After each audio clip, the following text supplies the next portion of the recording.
Happy Saturday morning to everybody. My goodness. Okay, we have several smaller stories to cover. And then we have one big story because Harry has been running his mouth on another podcast. You guys, just much. So let's just jump in and cover what we have for today, shall we? Let's go.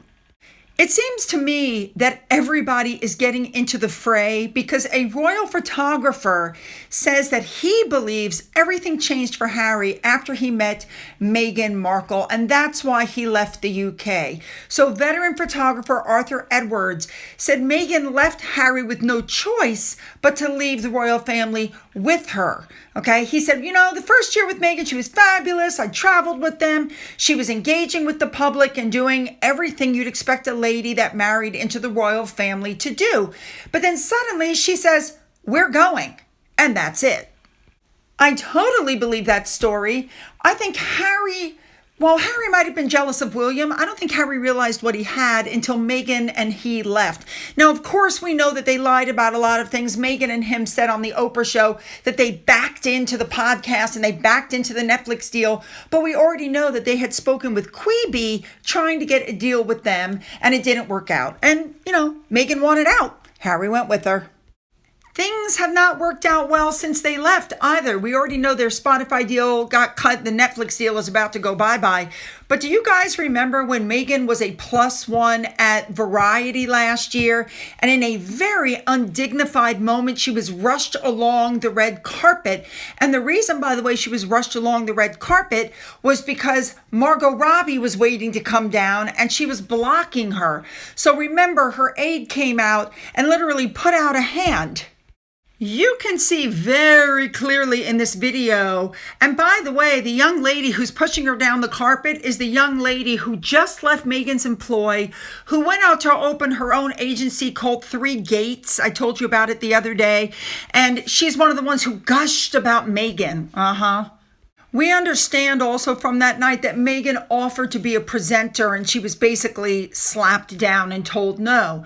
And then recently we are aware that Meghan went out on the red carpet in that god-awful inverted nipple red dress. That's the one that you guys know I call the honey bun dress.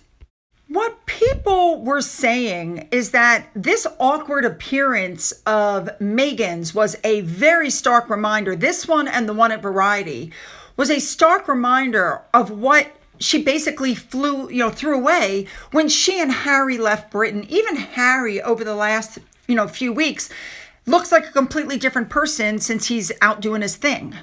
So, of course, with all of this, the puff pieces have started. Meghan has big plans for a big comeback, and she doesn't care what people think. I beg to differ. I think she cares very much what people think, which is why she and Harry are reading the papers and watching the YouTubers and then putting out stories to counter the narratives that are coming out in the media. And here is another perfect example of what I'm talking about. People do not go and talk to the media without her permission. So suddenly one of her bodyguards has, stepped up to say that, I'm going to go on record and I'm going to give an interview. It's the former bodyguard, Steve Davies.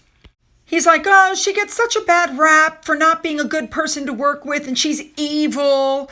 And supposedly they're saying this guy has a firsthand perspective on Meghan when she first joined the royal family. And what I find interesting is he said, I learned a lesson from her. Give respect to get respect. Really? I'm guessing he didn't work for her while they were in Canada because we know they misused the staff and security horribly then. You want to talk about give respect to get respect?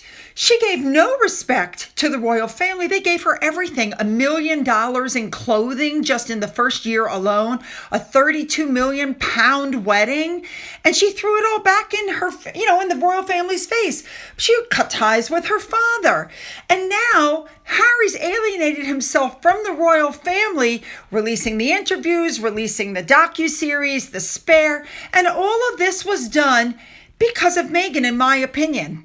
You know what I think? I think Harry was jealous of his brother. I think Meghan saw that he was easy pickings, that he had severe anxiety and social issues. He was terrified she was going to leave.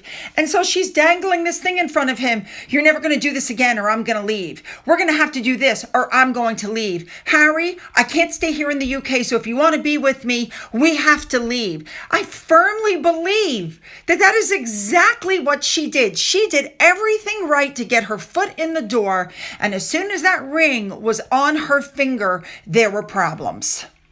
I think Harry's staying for the kids. That's just my personal opinion. Now, really quickly, another poll. You know how the UK tabloids love their polls. They did a poll questioning, should Harry and Meghan join the Spencer family for Christmas? 3,009 people voted. 17.7% said yes, that they should come in, but 74.9% said no, and 7.5% were unsure. Frankly, I think this Spencer guy is an opportunist, and I think going there would be a huge mistake. All right, let's jump into our big story for today. On World Mental Health Day, Harry went on a podcast with social psychologist Jonathan Haidt, who wrote a book called The Anxious Generation. What he is claiming is that the smartphone has killed an entire generation. Harry, of course, is claiming that the apps are competing with each other to hook kids' attention. And so there's an anxious generation and there's things that we need to do. Harry basically talks, and one of the things that is pointed out that comes across to me is that parents aren't doing their jobs. We're overprotecting our children in the real world and underprotecting them online. And this is bad for development and bad for this and bad for that. He wants no smartphones before high school, no social media before 16, phone-free schools, unsupervised play, and childhood independence. This from a man whose children never leave his house.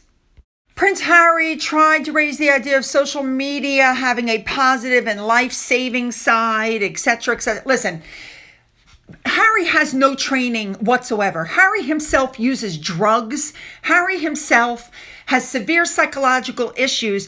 And if you listen to this whole talk, the whole thing slides into freedom of speech, which we know Harry's been trying to, take away our First Amendment rights of freedom of speech because he doesn't like the fact that people say things about himself and Meghan.